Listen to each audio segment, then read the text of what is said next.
நான் நிரந்தரமானவன் அழிவதில்லை, எந்த நிலையிலும் எனக்கு மரணம் இல்லை. வணக்கம். இது டிஎம்எஸ் பரமரசிகர் திராவிட செல்வன் வழங்கும் கவிஞர் வைரபாரதியின் நான் ஏன் டிஎம்எஸ் ரசிகன் பாகம் 95. இன்னும் 5 பாகத்தில் சதம். சதம் என்றால் 100, சதம் என்றால் பூர்த்தி என்று கூட அர்த்தமாகிறது. ஆனால் ஐயாவை பொறுத்த வரைக்கும், ஐயாவின் அனுபவங்களை பொறுத்த வரைக்கும் சதகோடி 100 ஆண்டு என்று அந்த சொற்றொடர் அல்லவா, அதே போல் அது வளர்ந்து கொண்டே இருக்கிறது. இன்னும் நிறைய பக்தர்கள், நிறைய ரசிகர்களுடைய ஐயாவின் அனுபவங்களை பகிர்ந்து கொள்ளவும் இருக்கிறோம். இன்றைய ஆரம்ப அனுபவம், ஐயாவை உங்களுக்கு தெரியும், இறைவன் சத்யசாய் பக்தர். அவர் 2 கண் போல அவருக்கு, ஒன்று இறைவன் முருகன், இன்னொன்று இறைவன் சத்யசாய். அவர் முன் அமர்ந்து பக்தி பாடலை பாடுகிறார். எவ்வளவு பெரிய கொடுப்பனை என்று பக்தர்களுக்கு தெரியும். அவர் எவ்வளவு பெரிய பூர்ண அவதாரம் என்று பக்தர்கள் உணர்ந்திருக்கின்றனர். இன்னும் நிறைய கோடி மக்கள் உணர இருக்கின்றனர். இதில் பாடும்பொழுது நீ கண்ணனைப் போல், முருகனைப் போல், ராமனைப் போல் என்று பாடிக்கொண்டிருக்கிறார். இடைமறித்து, என்ன எல்லாத்தையும் போல போலங்கிற, அவன் கண்ணன் இல்லையா, நான் ராமன் இல்லையா, நான் முருகன் இல்லையா என்று கேட்கிறார். ஐயா உடனே, ஐயா அவங்க சாமி, நீங்க அவதாரம் என்கிறார். ஐயாவிற்கு இந்த இடத்தில் கண்ணன், ராமன் இவர்களெல்லாம் அவதாரம். ராமன், கண்ணன், ஷிரடி சாய், சத்யசாய், பிரேமசாய், இந்த வரிசை. ஐயாவுக்கு அவர்களெல்லாம் சாமி என்ற ஒரு ஆழ்ந்த ஒரு உணர்வில், சாமி அவதாரம்ங்கிறதுலாம் பெரிய ஒரு வித்தியாசம்லாம் கிடையாது. என்னன்னா, அவதாரம் என்பது அவதாரம், கீழ் இறங்கி வருதல், அவ்வளவுதான். சூரியனுடைய ஒளிக்கதிர்கள் கீழ் இறங்கி வருகிறது. சந்திரனுடைய சந்திர பிம்ப அலைகள் கீழ் இறங்கி வருகிறது. பௌர்ணமியாக இருக்கின்ற பொழுது கீழ் இறங்கி பார்க்கடலாக, கடலை பார்க்கடலாக மாற்றி அங்கே குளிக்கிறது அல்லவா. கீழ் இறங்குதல் என்றால் தான் அவதாரம் என்று. அந்த அவதாரங்களை இறைவனாக, கடவுளாக நாம் உணர்கிறோம். அது இறைவன் என்பது உணர்வும் உணர்வு சார்ந்த இடமும். ஏற்கனவே சொன்னது போல் நெய்தல் கடலும் கடல் சார்ந்த இடமும், பாலை மணலும் மணல் சார்ந்த இடமும். அதே போல அப்படிதான் தமிழன் வகுத்து வைத்தான் 5 நிலங்கள். அதே போல இறைவன் உணர்வும் உணர்வு சார்ந்த இடமும். இப்படி எடுத்துக்கலாம். அனுபவமும் அனுபவம் சார்ந்த இடமும். அனுபவம் இருப்பவர்கள், அனுபவம் இல்லாதவர்கள், இப்படித்தான் நான் பார்க்கிறேனே தவிர நாத்திகன் ஆத்திகன் என்று நான் பார்க்கவில்லை. ஆனால் அவனுக்கு அனுபவம் கிடைக்கல, அவ்வளவுதான். அனுபவம் கிடைக்கும் பொழுது எது சத்தியம், என்ன ஒரு வியப்பான ஒரு விந்தை இந்த பிரபஞ்ச ஆற்றல், அந்த பிரபஞ்ச ஆற்றல் இறை ஆற்றலாக. இது ஏன் சொல்கிறேன், இந்த அனுபவம், புட்டபர்த்தி அனுபவம். உடனே ஐயா சொல்கிறார். சொல்லிய பிறகு அது ஐயா சொன்னது 2 வேறு வேறுன்னு நினைத்து விட்டு சொல்கிறார். 2 ஒன்று தான். ஆக அவதாரங்களை சாமி என்று அழைப்போம், சுவாமி என்று தான் அவரை அழைப்போம். பிறகு அவர் பாடுகிறார், நீயே கண்ணன், நீயே முருகன், நீயே ராமன் என்று அவர் எழுதி இசையமைத்த பாடல். இன்னொரு அனுபவம், மேல்முருகத்தூர் செவ்வாடை மக்களை எல்லாம் அங்கே பார்க்க முடியும். பொதுவாக செவ்வாடை என்றால் கம்யூனிஸ்ட் என்று ஒரு ஒரு பதத்தையே மாற்றி, செவ்வாடை என்றால் ஆதிபராசக்தி அம்மன் என்ற ஒரு தன்மையை அந்த நிலம் ஏற்படுத்தியது. பொதுவாக கருப்பாடை என்றால் ஒரு கழகம் சார்ந்து அப்படி என்று எல்லாம் மாற்றி சபரிமலை என்ற ஒரு தன்மை வந்துவிட்டது. நல்ல ஒரு வளர்ச்சி, நல்ல ஒரு ஆன்மீக எழுச்சி, மலர்ச்சி. இதில் அவர் ஒரு முறை அங்கே மேல்முருகத்தூருக்கு ஐயா டிஎம்எஸ் போகிறாரு. பங்கார் அடிகளாரை பார்க்கும்போது அவர் சொல்கிறார், உள்ளே போய் கோயிலுக்கு சன்னிதானத்துக்குள்ளே போயிட்டு அங்கே தியானம் பண்ணிட்டு வாங்க என்று சொல்கிறார். ஐயா போகிறாரு. அங்கே அமர்ந்ததில் தியானம் செய்து வருகின்ற பொழுது எப்படி இருந்தது என்று கேட்கிறார். என்ன இருந்தாலும் என் அப்பா முருகன் மாதிரி வராது என்கிறார். அதுதான் பக்தி. அதற்காகத்தான் நான் சொல்கிறேன். இதை நீங்கள் உணர்ந்து கொள்ள வேண்டும். அவருடைய ஆரம்பகால முருக பக்தி, முருகன் மேல் எழுந்த ஆழமான நம்பிக்கை என்பது அவருடைய வாழ்க்கையில் பலிக்க ஆரம்பித்தது. பொதுவாக அனுபவம் ஏற்பட நம்பிக்கை இன்னும் இறுகும், இன்னும் அதிகமாகும், இன்னும் ஆழப்படும். நம்பிக்கை இல்லாமல் உங்களுக்கு அனுபவம் கிடைத்தாலும் நம்பிக்கை வரும். அனுபவம் கிடைத்த பிறகு நம்பிக்கை வரலாம். நம்பிக்கை வந்த பிறகும் அனுபவம் ஏற்படலாம். நம்பிக்கையோடு நாம் அதை அணுகின்ற பொழுது, அனுபவம் வரும்பொழுது நம்பிக்கை ஆழமாகும் என்று சொன்னேன் அல்லவா? நம்பிக்கையே இல்லாமல் இருக்கிறார்கள் இறைவனின் மேல். திடீரென்று ஒரு அனுபவம் வரும். திடீரென்று நிலையாமை. முதல்ல இறைவன் நமக்கு நிலையாமை தான் கொடுப்பான். எதுவுமே நிரந்தரம் அல்ல. மரணமாகவோ, சில விபத்தாகவோ, சில உடல் சார்ந்த மனம் சார்ந்த ஒரு அதிர்ச்சி, இப்படிதான் ஆட்கொள்வான் இறைவன். அருணகிரிநாதருங்க அப்படித்தானே. எத்தனை இறை அடியார்களை நீங்கள் எடுத்துக்கொள்ளலாம். இதில் ஜாதி மதம் கடந்து அப்பாற்பட்ட நிலையில்தான் அந்த இறை சக்தி நம்மை ஆட்கொள்கிறது. இது இப்படி பேசிட்டே போனால் ஆன்மீக பிரசங்கம் ஆகிவிடும் என்பதால் இந்த நேரத்தில் ஐயா அப்படி ஒரு பதில் சொன்னது இவ்வளவு பெரிய என்னை போன்ற இறை பக்தர்களுக்கெல்லாம் ஆச்சரியம். காரணம், அவர் அந்த நேரத்தில் முருகனை விட்டுக் கொடுக்கவில்லை. எல்லா வடிவங்கள் தான் வேறே தவிர, விளக்குகள் தான் வேறே தவிர, ஜோதி ஒன்று என ஒரு சத்தியம் படி வடிவங்கள் தான் வேறு, ஆற்றல் ஒன்றுதான், பேராற்றல், இறை பேராற்றல். அவர் சொல்றாரு, என்னோட அப்பன் முருகனை போல இங்கே இல்லை என்கிறார். அந்த ஒரு சத்திய பிரமாணம், அந்த ஒரு இதய திறந்த பேச்சு, இதுதான் ஐயாவிடம் எனக்கு ரொம்பவும் பிடித்தது. நான் அவரிடம் எந்த ஒரு டோஸ் வாங்கினதில்லை. நாகேஷ் அவர்கள் சொன்னதை போல ஐயாவிடம் அந்த எம்ஜிஆர் சிவாஜி அவர்கள் பேசவே தயங்குவார்கள், பயப்படுவார்கள், ஏதாவது சொல்லிவிடுவார், இப்படி ஏதாவது சொல்லிவிடுவாரோ அப்படின்னு. ஆக என்னடா நான் அப்படிலாம் வாழ்ந்ததில் என்னுடைய அன்பையோ ரசனையோ அவர் புரிந்திருக்கலாம். இந்த ஆத்மா மிகவும் சக்தி வாய்ந்த ஆத்மா அல்லவா, அதனால் அப்படி ஒரு தன்மை இருந்திருக்கலாம் என்ற ஒரு யோசனை, ஒரு ஆழ்ந்த உணர்வு இந்த நேரத்தில் எனக்கு ஏற்படுகிறது. ஆக அவருக்கு பளிச்செடுகின்ற பேசுகின்ற இந்த ஒரு இரு அனுபவமும் அவருடைய திருமகனார் பால்ராஜ அண்ணா அவர்களிடம் சொன்னது. அதை உங்களோடு பகிர்ந்து கொள்வதில் மகிழ்ச்சி அடைகிறேன். இந்த இரண்டாவது அனுபவத்தில் அவருக்கு இருக்கின்ற முருகனுடைய பக்தி, ஆழமான பக்தி, இன்றைய டிஎம்எஸ் பண்பாட்டு சரித்திர நூலில் இருந்து இதோட தொடர்ச்சியாகத்தான் நாம் அதை பார்க்க போகிறோம். ஆள் செய்யாததை நாள் செய்யும் என்று ஒரு தொடர். எவ்வளோ பெரிய அருமையான தொடர் அல்லவா? சில பேர் நமக்கு உதவாமல் இருக்கலாம், ஆனால் அந்த நேரத்திலும் நாள் உதவும், நேரம் வரும்போது சொல்லுவாங்களே. அதில் நம்பிக்கையாக இருந்தவர் ஐயா டிஎம்எஸ் அவர்கள். முருகன் அருள் பெற்றவர்களுக்கு கலை உலகில் வெற்றி இருக்கின்றது என்பதை உணர்ந்து அவர் முருக வழிபாடு ஆரம்பித்தவுடன் அவருக்கு ஏற்பட்ட அதுதான் நம்பிக்கை. முதல்ல அன்பு, முதல்ல ஈர்ப்பான்னு கூட வச்சுக்கலாம். வாதி நீங்கள் அப்படியே போயிட்டே இருந்தீங்கன்னா ஈர்ப்பு. முருகன் அழகன், முருகனாலே அழகு தானே, முருகு என்ன அழகுன்னு அர்த்தம். ஈர்ப்பு, ஈர்ப்பிலிருந்து ஆரம்பித்து அன்பு, அன்பிலிருந்து ஆரம்பித்து நம்பிக்கை, நம்பிக்கையிலிருந்து வருகிற பொழுது அவர் வாழ்க்கையில் சந்திக்கின்ற அனுபவங்கள், மடைமாற்றங்கள், இவையெல்லாம் அனுபவமாக ஏற்பட்டு பக்தியை ஆழப்படுத்துகிறது. இப்போதான் மடைமாற்றம் வரும். இப்படி இருக்கின்ற பொழுது உலகம் போற்றும் பாடகனாக வந்ததுக்கு எத்தனை ஜென்மங்களில் உழைச்சிருக்கேனோ என்று அவர் சொல்கிறார். இதுதான் அவருடைய உரையாடல், அவருடைய வசனம், அவருடைய பேச்சு. அதை அப்படியே உங்களுக்கு பதிவு செய்கிறார். பூர்வ ஜென்ம கணக்குகளை எண்ணி பார்க்கிறார் ஐயா. அதெல்லாம் இருக்குது. இல்லாட்டி திடீரென்று அந்த குடும்பத்திலேயே ஒருவர் மட்டும் பெரிய பாடகர் ஆகுவது, அதுக்கப்புறம் பிறகு பெரியதாக இல்லாமல் இருப்பது, பாடகர் துறையை விட்டு விடுங்கள். இப்போ நிறைய துறையை நீங்கள் எடுத்துக்கலாம். அரசியல், ஆன்மீகம், கலை, இந்த விளையாட்டு. இப்படி இருக்கும்போது திடீர்னு வரும்.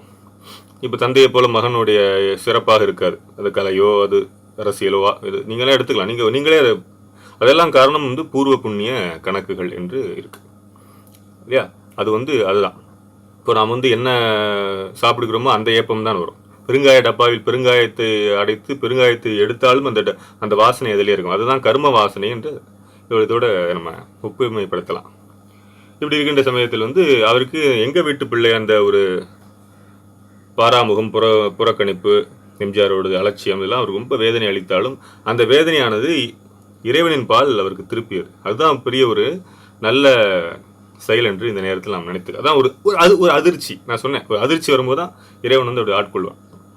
இன்றைய பட்சத்தில் அவருக்கு இறைவனை பற்றி நிறைய புகழ்ந்து பாட வேண்டும் என்ற ஒரு எண்ணம் ஏற்படுகிறது. ஏற்கனவே அவர் எச்எம்வியில் செய்தவர் தான். 1950களிலே உங்களுக்கு தெரியும், கேவி மகாதேவன் அவர்கள் தான் பதிவெல்லாம் பார்த்துருக்கும். அவர் தன்னுடைய மானசீக குருநாதரை நினைத்து பார்க்கிறார்.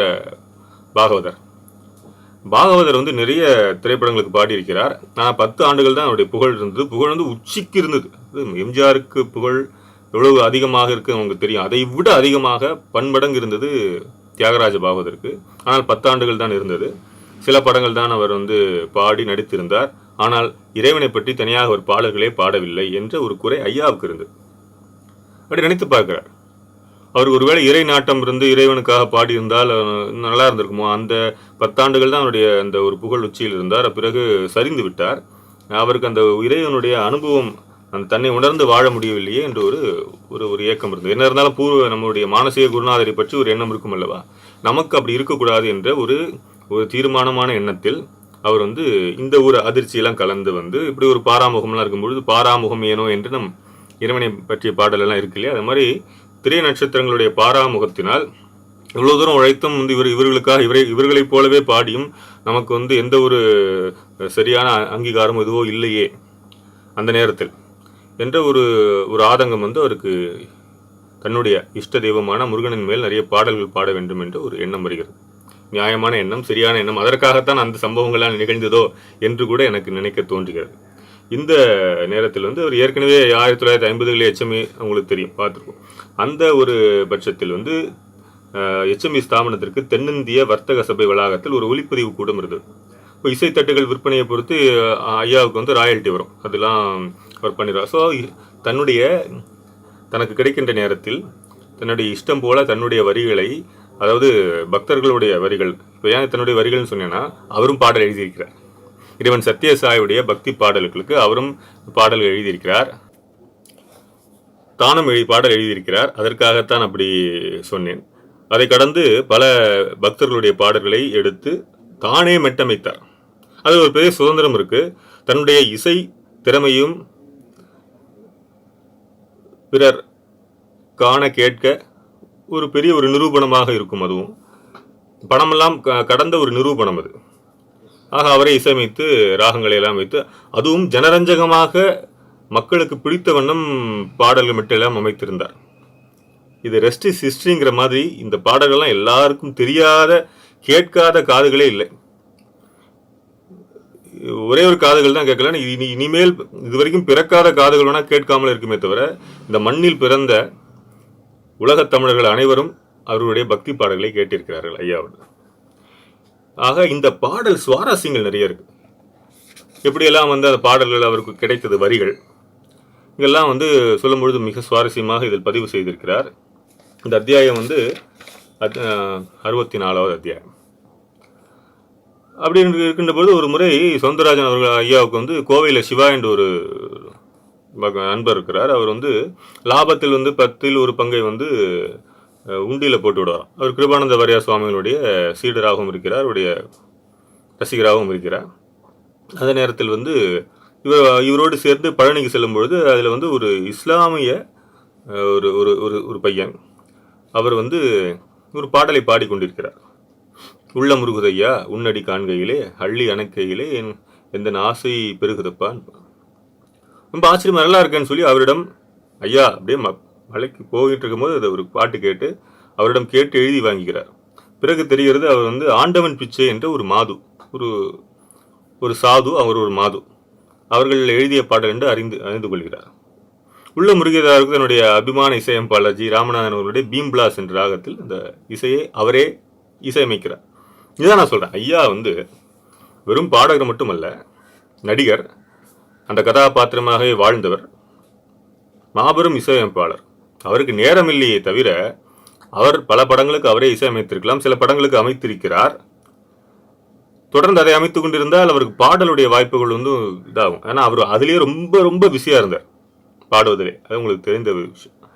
அவர் பீம்பிளாஸ் ராகத்தில் ரொம்ப அற்புதமாக, அதி அற்புதமாக அந்த பாடல் இருந்தது. நாங்களாம் சின்ன வயசுல கேசட்டில் கேட்போம், வீட்டில் கேசட் இருக்கும், கோயிலில் அப்படியே கேட்கறது உண்டு. அப்படி இருக்கும். பக்தியை வளர்த்தது என்பது இசை வளர்த்தது, கலை வளர்த்தது.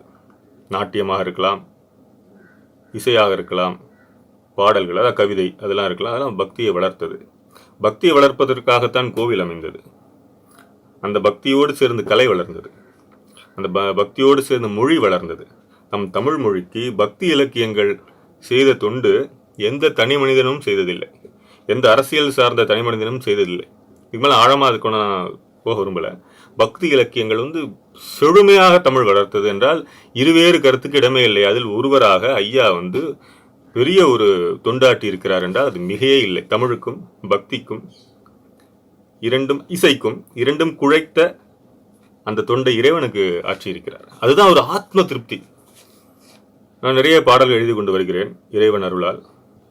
தனிப்பாடல்கள் சரி, வர்த்தக ரீதியாக இந்த அட்வர்டைஸ்மெண்ட் சாங்ஸ்லாம் இருக்கும், தனி ஆல்பம் சொல்லியாச்சு, திரைப்பாடல்கள் சொல்லியாச்சு. இதை கடந்து இறைவனுக்கு எழுதுகின்ற போதுதான் பாடல் நமக்கு ரொம்ப சிறப்பமாக தான் சன்மானம் வரும் பொதுவாக. ஆனால் அதில் ஆத்ம திருப்தி இருக்கிறது. ஆத்ம திருப்தி, இதயத்தினுடைய பூரிப்பு, அது ஐயாவால் உணர்ந்திருக்கிறாரு. நான் உணர்ந்திருக்கேன், உணர்ந்து கொண்டே இருக்கிறேன். எப்படி வெளிப்படுத்துறது? மொழிகளெல்லாம் அதை வெளிப்படுத்தவே முடியாது. அவ்வளவு ஆத்ம திருப்தி. இப்போ கூட இறைவன் சத்யசாய் அவதாரத்துக்கு பிறகு சத்யசாயுடைய அடுத்த அவதாரமான பிரேமசாய்க்கு நிறைய பாடல்கள் எழுதி கொண்டு பாடிக்கொண்டு வருகிறேன். கரோக்கி என்ற ஒரு என்னாலான, அது அவருடைய சங்கல்பம், இறைவனுடைய சங்கல்பம். ஏன் சொல்கிறேன்? இதெல்லாம் அவ்வளவு ஆத்ம திருப்தியாகும். நம்மை ஒரு சிறு கருவியாக இறைவன் பயன்படுத்துகிறார். அதை போலவே பெரிய கருவியாக ஐயாவை பயன்படுத்தி இருக்கிறார்.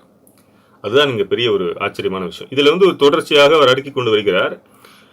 இந்த உள்ள முருகுதையா பாடல் அவ்வளவு தூரம் எல்லாருக்கும் சென்று சேர்ந்தது.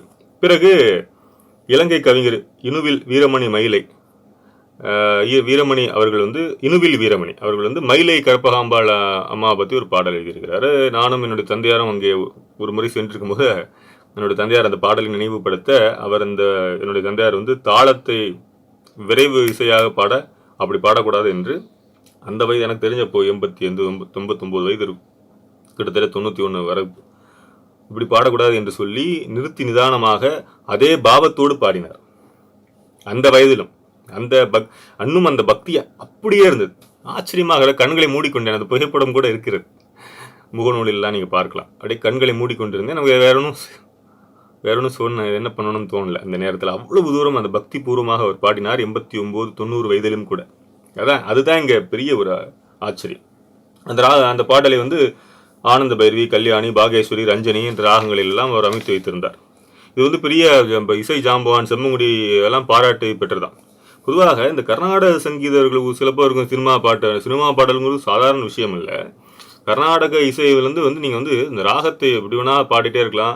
அதில் பக்தி வரணுங்கிறதுலாம் அவசியம் இல்லை. எனக்கு தெரிந்து பக்தியெல்லாம் கடந்தவர்கள் ஸ்வரங்களில் தான் கவனித்து பாடுவார்கள்.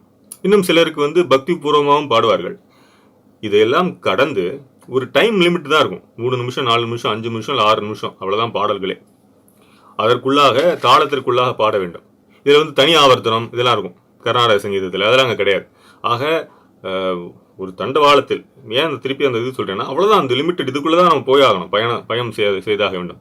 இந்த மெட்டுக்குள்ளே தான் எழுத வேண்டும். அப்படிலாம் இருக்கும்போது இதுதான் மிகவும் கடினமான ஒரு சேலஞ்சிங்கான ஒரு கலை என்பது திரைப்பாடல், இல்லை அதே பாணியில் வருகின்ற பக்தி பாடல் என்று நாம் எடுத்துக்கொள்ளலாம். தனியாக கர்நாடக சங்கீதமாக இல்லாமல் ஸ்வரங்களை நாம் சாகசமாக பந்தடி தூக்கி போட்டு விளையாடுற மாதிரி ஸ்வரங்களை தூக்கி போட்டு விளையாடுவது பக்தி பாடல்கள் பெரிதாக இருக்காது. அந்தந்த இடத்துல ஒரு 2-3 ஒரு 10 செகண்ட் 20 செகண்டுக்கு வரலாம். ஆனால் அதையெல்லாம் கடந்து பக்தி தான் அங்கே பிரதானமாக இருக்கிறது அல்லவா. அதில் ஐயா பக்தியில் தோய்ந்தவர் என்ற ஒரு எடுத்துக்காட்டும் நாம் இந்த நேரத்தில். அதில் என்னென்ன பாடலாம்னா, முருகா என்று அழைக்கவா என்ற பாடல் செஞ்சுருட்டியில் இயற்றியவர் கனககிருஷ்ணன். அதுபோல் முருகாணி வர வேண்டும், அது சுத்த சாவேரி என்ற ராகத்தில் NS சிதம்பரம் ஐயா எழுதியது. யாரெல்லாம் குறிப்பு இது பண்ணுறாங்க. முருகா எனும் நாமம் பெஹாக் ராகத்தில் நெமிலி எழில்மணி அவர்கள் எழுதியது. கற்பனை என்றாலும் உங்களுக்கு தெரியும், இந்த நம்ம காவிய கவிஞர் வாலி அவர்கள் எழுதியது. அப்படி போஸ்ட் கார்டில் எழுதி அனுப்புகிறாரு. அதை பார்த்து அதை ஐயா கம்போஸ் பண்ணுறாரு. இவெல்லாம் என்ன எழுதுறான் என்றெல்லாம் அவர் யாரையும் எதையுமே நினைத்ததில்லை, எண்ணியதில்லை. சிறப்பாக இருந்தால் வரிகளை அப்படியே எழுதிக்கொண்டு பாடுகிறார்.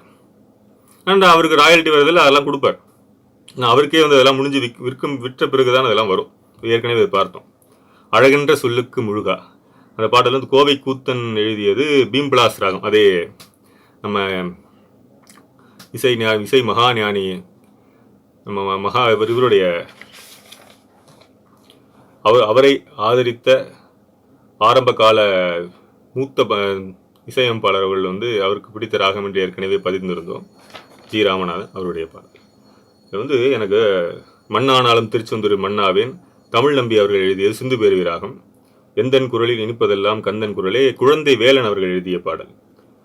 உனை பாடும் தொழிலன்றி வேறு இல்லை, என்னை காக்க உனையன் இன்றி யாரும் இல்லை. முருகா முருகா. அவர் முருகா என்று உச்சரித்தால் முருகனுக்கே பிடிக்குங்கிறது. அதை தாண்டி அந்த முருகா என்ற சொல் ரொம்ப அழகா ரொம்ப இனிமையா இருப்பது வந்து ஐயா முருகா என்று சொல்லும் பொழுதுதான். நீங்க கவனித்திருக்கலாம் தெரியல. எனக்கு 2 முருகா ரொம்ப பிடிக்கும். ஒரு முருகா வந்து கேபி சுந்தராமல் அம்மா சொன்னா ரொம்ப பிடிக்கும். இன்னொரு முருகா ஐயா சொன்னா ரொம்ப பிடிக்கும். அதை கடந்து அப்படி கொஞ்சம் அப்படி யோசித்து பார்த்தால் வேற யார் முருகான்னு சொன்னா ரொம்ப நான் இதயம் திறந்து பேசுகிறேன். இப்படி யார் அப்படிடா சொன்னா பிடிக்கும்போது பித்துக்குளி முருகதாஸ் ஐயா சொன்னா ரொம்ப பிடிக்கும். அவர் ஒரு அற்புதமா அப்படி லைத்து போய் பாடுவார். சீர்காழி ஐயாவும் பிடிக்கும். அதுல இருந்து இருவேறு கருத்து இல்லை. ஆனால் அது பிரதானமா நமக்கு வருகிறது வந்து ஐயா டிஎம்எஸ், அம்மா கேபிஎஸ். பாருங்க ரைமிங்கா இருக்கு, கேபிஎஸ் டிஎம்எஸ். அடுத்தது பித்துக்குளி முருகதாஸ், இஸ்ல முடியுது பாருங்க. அதுவும் ஆக ரொம்ப அற்புதமான பிறவிகள், தெய்வ பிறவிகள் அவர்கள்லாம். இதெல்லாம் இருக்கும்பொழுது இதில் வந்து சில பாடல்கள் வளர்ந்த பாட்டிலே பல பாடலாசிரியர்கள்லாம் அவர் அறிமுகம் செய்து வரும்போது சில ஆண்டுகளுக்கு முன் குழந்தை வேலன் வந்து பழனியில் இருப்பதாக கேள்விப்பட்டு அங்கே செல்கிறார். அவர் வந்து ஒரு துறவியாகி அங்கு இருக்கிறார் பழனியில். பாருங்கள், ஒருவருடைய ஒரு ஒரு பாடலாசிரியராக ஐயா தான் அறிமுகப்படுத்துகிறார் இவர்களை எல்லாம். பக்தியின் பழுத்த பழமாகி அங்கே பழனிக்கே சென்று விட்டு அவர் துறவியாக அங்கே இருக்கிறார். பல ஆண்டுகள் முன் பின்னோக்கி அவரை பார்த்தோன்னா ஃப்ளாஷ்பேக் வரும்போது என்னன்னா, சென்னை நியூ உட்லாண்ட்ஸ் ஹோட்டலில் செர்வராக குழந்தைவேலன் அவர்கள் வந்து பணியாற்றுகிறார். அதில் வந்து அவர் மற்ற செர்வர்களை விட ஒரு வித்தியாசமாக இருப்பாராம். பட்டை போட்டு ரொம்ப நீட்டாக ரொம்ப கிளீனாக பவ்ய பக்தியோட வருகிறவர்களை வரவேற்பதில்லை, எல்லாமே வித்தியாசம் காணும்போது அவர்கிட்ட பேசும்பொழுது அவருடைய தனி அறைக்கு செல்கிறார். ஒரு சர்வருடைய இப்போ நமக்கு தான் இந்த எனக்கு தெரியல இந்த மாநிலத்தில் அப்படின்னு தெரியல. இந்த மாநிலத்தில் தான் அந்த தொழிலில் வந்து இப்போ பாரபட்சம்லாம் பார்க்குறது, அவன் இது இவன் இது. இப்போ வெளிநாட்டில் நீங்கள் எடுத்துக்கிட்டிங்கன்னா ரொம்ப டீசெண்டாக வெளியே, ஆனால் அவங்க வேலை ட்ரைனேஜுக்கு க்ளீன் பண்ணிட்டு வருவாங்க. அவங்களுக்கு அதாவது எத்தொழில் செய்தாலும் அத்தொழில் மேன்மையானது என்ற ஒரு உணர்வு அவர்கள்ட்ட இருக்குது. அதை நம்ம பார்த்துக்கணும். நம்மகிட்ட இல்லாதெல்லாம் அங்கே நல்லது இருந்தால் அங்கே எடுத்துக்கணும். அதுதான் ஒரு புத்திசாலித்தனம். ஆக இது நம்ம நாட்டில் இந்த லேபர் டிக்னிட்டி ஆஃப் லேபருங்கிறது குறைவாகி விட்டதோ என்ற ஒரு எண்ணம் இருக்கிறது. அது இருக்கு. அந்த எண்ணம் வந்து தவறு. எந்த தொழிலும் மேன்மையான தொழிலே இல்லையா?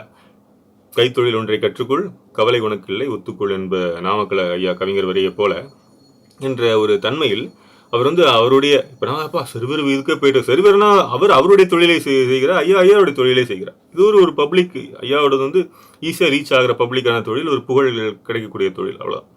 ஆக அதெல்லாம் ஐயா நினைக்கவே இல்லை என்பதற்காக இதெல்லாம் சொல்கிறேன்.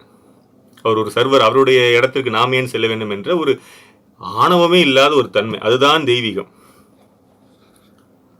ஐயா வந்து அங்கே போயிடும் போது அங்கே சில புத்தகங்கள்லாம் இருக்குது. அப்படி மணக்கு தான். அவர் சின்ன ரூமில் ஜவாதெல்லாம் அந்த சாம்பிராணி புகழெல்லாம் மறந்து அவ்வளவு பக்திமயமாக அந்த அறை இருக்கிறது. அதிலிருந்து எடுத்த வரிகள் தான் இதெல்லாம். எந்தன் குரலில் இனிப்பதெல்லாம் கந்தன் குரலே. அவரே இசையமைத்தது. பாருங்க, இசை எவ்வளவு இன்னமும் அழியாமல் இருக்கிறது என்றால் அந்த இசை எவ்வளவு ஆழமாக இருக்கிறது. அதுக்குரிய சாஸ்திர சங்கீதம் அப்படியே வைத்துலாம் அவர் பண்ணல. அதில் ராகங்கள் இருக்கிறது, நம்ம எல்லாம் உங்களிடம் பகிர்ந்து கொண்டேன். அதை கடந்து அதை லாபகமாக ஜனரஞ்சகமாக மெல்லிசை மாமன்னரை போல வழங்க வேண்டும் என்ற ஒரு உத்தி இருக்கிறது அல்லவா? அதிலும் ஐயா சிறந்தவர், மிக தெளிந்தவர், கனிந்தவரும் சொல்லலாம். பாகவத ஐயா பக்தி பாடலை குறித்து சவுந்தரராஜன் ஐயாவோட கண்ணோட்டம் வந்து நம்ம வந்து இவரை சொல்றாரு, இவர் தவறாக நினைச்சிருவாங்கன்னு சொல்லி அதெல்லாம் என்னை பொறுத்த வரைக்கும் சரியா தான் சொல்றாரு. அவர் பாகவதர் ஐயா வந்து பாடிக்கணும் இறைவனை பற்றி. படத்துல சில பக்தி கலந்த பாடல்கள் எல்லாம் அந்த தீன கருணாகரணி நடராஜா வந்திருக்கு இல்லையா, சிலது வந்திருக்கு. அதை கடந்து அவர் தனியாக தனி பாடல் சொல்லக்கூடிய ஆல்பம் வந்து அவர் ரிலீஸ் பண்ணவே இல்லை. அவருக்கு தோணலையா இல்லை அமையல். அது இறைவனுடைய சங்கல்பம் அமைந்தால் மட்டுமே அது அமையும். சிறு புல்லும் அவனுடைய அனுமதி இன்றி அசையாது, அவனுடைய அனுமதியோடே அசையும் என்ற ஒரு ஆழமான ஒரு உணர்வு வந்து உங்களுக்கு ஆழமாக வாழ நீங்களே உணர்ந்து இதயத்தோடு வாழ நீங்கள் உணர்ந்து கொள்வீர்கள். ரொம்ப அப்படியே நீங்கள் தியானத்தில் லயித்து போகும்போது உங்களுக்கு தெரியும் இந்த உடல் இயக்கங்கள், இந்த உள்ள இயக்கங்கள் எல்லாம் நீங்கள் வந்து எதுவுமே செய்யலைன்னு உங்களுக்கு புரியும். இந்த ஒரு அற்புதமான பாடல்களை எல்லாம் நினைக்கும் பொழுது ஐயா வந்து எப்படியெல்லாம் அந்த பாடல்களை வந்து பல பாடலாசிரியர்கள்லாம் அவரிடம் வந்து அணுகி இந்த பாடலெல்லாம் பாடுங்க ஐயா என்று சொல்லும் பொழுது ஐயா வந்து முகம் சுளிக்காமல் அதை பார்த்து நன்றாக இருந்தால் அதை வந்து பாடலாக இசை அரங்கேற்றி எனக்கு சொல்லியிருக்கார் ஐயா. என்னுடைய இறைவன் சத்யசாயோடைய மகாகாவியமான ஸ்ரீசாய் மகாகாவியத்தை வாசிக்கும் பொழுது நல்லா இருக்கேன் இந்த வரியெல்லாம், எனக்கு முன்னாடி மாதிரி தெம்பு இருந்தா நான் இசையமைத்து பாடுவேன் என்றார். அந்த ஒரு வரியே, அந்த ஒரு வாசகமே, அந்த ஒரு சொல்லே எனக்கு போதுமானதாக இருந்தது. அப்போ ஐயா சொல்லும்போது எனக்கு 88 வயசு, அவருக்கு 80 இருக்கும், கண்டிப்பா இருக்கும். பாருங்க, நான் ஒரு சீக்கிரம் பிறந்திருக்கலாம், அது இறைவனுடைய தீர்மானம். இப்பதான் பிறக்கணும். அவரை பார்த்ததே ஒரு பெரிய ஒரு கொடுப்பனையாக நினைக்கிறேன். அவர் பழகியதெல்லாம் வந்து அடுத்ததுதான்.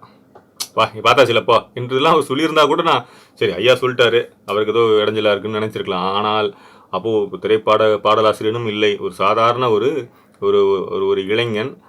2 பக்தி புத்தகங்களை எழுதியிருக்கிறேன் இறைவன் சத்யசாய் பற்றி, அவ்வளவுதான். திரைப்படத்திற்கு பாடல்கள் இதெல்லாம் இதில் மாதிரி யூடியூப் சேனல் 300-500 வீடியோலாம் இருக்கு, பண்ணியிருக்கேன். அதெல்லாம் வந்து உதவியாக செய்யவில்லை. ஆனாலும் என்னையும் பொருட்டாக ஒரு ரசிகனாக ஏற்றார் அல்லவா, அதிலேயே அவருடைய இறைவனின் மேலான பக்தியை வெளிப்படுகிறது. பக்தினா என்னங்க? ஆணவம் இல்லாமல் இருத்தல், திறந்திருத்தல், கனிந்திருத்தல், பக்குவமாக இருத்தல், எல்லோரையும் அரவணைத்தல், ஜாதி மதம் எல்லாத்தையும் கடந்து அரவணைத்தல். ஒரு இஸ்லாமிய ஒரு பையன் வந்து பாடுறாரு பழனியிலனா, அவன்கிட்ட எதுக்கு போனோம் என்றெல்லாம் அவர் நினைக்கவில்லை. நல்லா இருக்க பாட்டு, அவன்கிட்ட போய் அவர் கேட்டு எழுதுறாரு. அதுக்கப்புறம் அந்த பாடல் யாரு, அது வந்து ஒரு மாது எழுதியிருக்காருலாம். அதுக்கப்புறம் வந்து இந்த பாட்டிலே, அந்த உள்ளமுருகுதையா பாடலே வந்து கற்பகாம்பாள் நம்ம காளிகாம்பாள் கோயிலில் வந்து கல்வெட்டா எழுதி வச்சிருக்காங்க, நம்ம பார்க்கலாம். இப்போவும் ஏன் சொல்றேன்னா, இவ்வளவு தூரம் அவர் வந்து ஆத்மார்த்தமாக தன்னுடைய தொழிலில் அவர் இருந்தாருங்கிறத தாண்டி பக்தி பாடல்களிலும் இருந்தார். பக்தி பாடல் அவருடைய குரல் தான். அவர் யாருக்காகவும் எதற்காகவும் எந்த சூழ்நிலைக்காகவும் அவர் குரலை அதில் மாற்ற வேண்டிய அவசியம் இல்லை. ஆக எந்த வகையிலும் எல்லா கோணங்களிலும் அவருடைய குரல் இனிமையாகவே இருந்தது. எந்த ஸ்தாயிலும், உச்சியில் சென்றாலும் கீழே சென்றாலும் நடுவில் பாடினாலும் எப்போதும் இனிமையாகவே இருந்தது. அதை கடந்த அவருடைய இதயம் இனிமையாக இருந்தது. ஒருவருடைய குரல் இனிமையாக இருப்பது என்பது இறைவனுடைய அருள், கடுமையான பயிற்சி, இப்படிலாம் நீங்க சொல்லலாம். இதயமும் இனிமையாக இருக்க வேண்டும். இதற்காக தான் இந்த பதிவே. எதுக்கு மாங்குன்னு ஒவ்வொரு நாளும் அவரை பற்றி நாம் வந்து பகிர்ந்து கொள்ள வேண்டும். என்ன, இதயம் இனிமையாக இருக்க வேண்டும். அதற்கு பக்தியும் உதவும், அதுல சந்தேகமே கிடையாது. பக்தி தான் உங்களுக்கு பக்குவம் தரும். வெளியரிசி வாழ்க்கை நினைத்து சலிப்பு எரிச்சல் தான் வரும், பக்தி பக்குவம் தரும். ஆக அப்படி ஒரு பக்குவம் வந்து அவருக்கு வந்து பைய வருகிறது ஐயாவுக்கு. அதனுடைய வெளிப்பாடுகள் தான் இந்த பாடல்கள் இல்லையா. ஆக இந்த நேரத்தில் அற்புதமான பாடல், இந்த பதிவில் ஒரு பாடல் தான், உயிரோட்டமான பாடல், எனக்கு ரொம்ப மிகவும் பிடித்த பாடல். கோயில் அடிக்கடி இந்த பாடல்ல வேற ஒரு பாடல் பாடுவேன், ஐயாவோட பாடல் தான், முருகா தான். அது அற்புதமான பாடல் அல்லவா. அந்த ஆல்பத் சீரியஸ்ல எனக்கு ரொம்ப பிடித்த பாடல், இப்போ அரங்கேற போகிற பாடல். அதை கடந்து ஒரு பாடலும் கோயில் அடிக்கடி பாடிக்கொண்டிருப்பேன். நான் கோயிலில் வந்து இந்த சிச்சுவேஷன் முன்னாடி, கொரோனாக்கெல்லாம் முன்னாடி கோயிலுக்கு செல்வேன் அடிக்கடி. செவ்வாய் சனி என்றெல்லாம் இங்கே சைதாப்பேட்டையில் வந்து முருகன் கோயில் இருக்கிறது. செங்குந்தன் கோட்டம் என்று செங்குந்த சமுதாயம் அவர்கள் இந்த முருகனுக்கு ஒரு கோயில் கட்டியிருக்கிறார்கள். ஒரு 500-600 வருடங்களுக்கு முன்னதாக இருக்கும். அருமையான ஒரு வைப்ரேஷனான கோவில், அதிர்வலைகள் நிறைய நிரம்ப இருக்கும். அதில் வந்து ரொம்ப அற்புதமாக எனக்கு ஒரு பாடல், மிகவும் ரொம்ப பிடித்த பாடலை, ஐயாவுடைய பாடலை பாடுவேன். சொல்லாத நாளில்லை சுடர்மிகு வடிவேலா, சுவையான அமுதே செந்தமிழாலே, உன்னை சொல்லாத நாளில்லை சுடர்மிகு வடிவேலா, சுடர்மிகு வடிவேலா, வடிவேலா, இன்பமும் துன்பமும் இணைந்த என் வாழ்வில் இணையில்லா நின் திரு புகழினை நான் பாட, அன்பும் மரநெறியும் அகமும் புறமும் நாட, ஹரஹர சிவசுதமால் மருகா என அனுதினம் ஒரு முறையாகினும் உன்னை சொல்லாத நாளில்லை. சுடர்மிகு வடிவேலா சுவையான அமுதே செந்தமிழாலே. கல்லாதேளியோரின் உள்ளம் ஒரு ஆலயமோ, கல்லாத எளியோரின் உள்ளம் ஒரு ஆலயமோ, கழலாறு படை வீடும் நிலையான ஜோதி உன்னை சொல்லாத நாளில்லை. சுடர்மிகு வடிவேலா சுவையான அமுதே செந்தமிழாலே என்ற ஒரு அற்புதமான பாடல். கல்லாத எளியோரின் உள்ளம் ஒரு ஆலயமோ என்ற அந்த சந்தம், அந்த அந்த இடம் இருக்குல்ல, அது முன்னாடி வரும் பின்னாடி வரும் மாற்றி பாடிவிட்டேன். அது வந்து அந்த அந்த அந்த அந்த உருக்கிற ராகம், அந்த உருக்கிற பாணி, அந்த உருக்கிற தன்மை ஐயாவினுடைய குரலை கடந்து வேறு யாருடைய குரலிலும் இல்லை என்பதுதான். சில பேர் பாடினால் வந்து ராகத்துடைய பிரபாவம் தெரியும், ராகத்துடைய அப்பா எனப்பா எப்படி பாடுறாரப்பா அப்படின்னு தெரியும். ஆனால் அதில் பக்தி இருக்குமா என்றால் நாம பாட்டை பார்ப்போம்.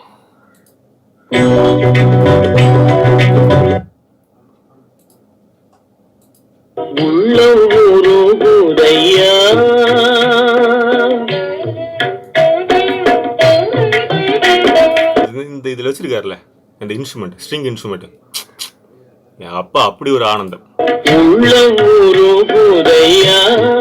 முருகா உன்னடி காண்கையிலே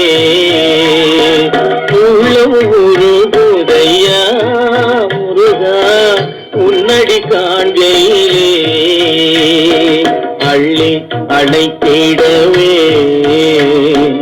அள்ளி அணைத்திடவே.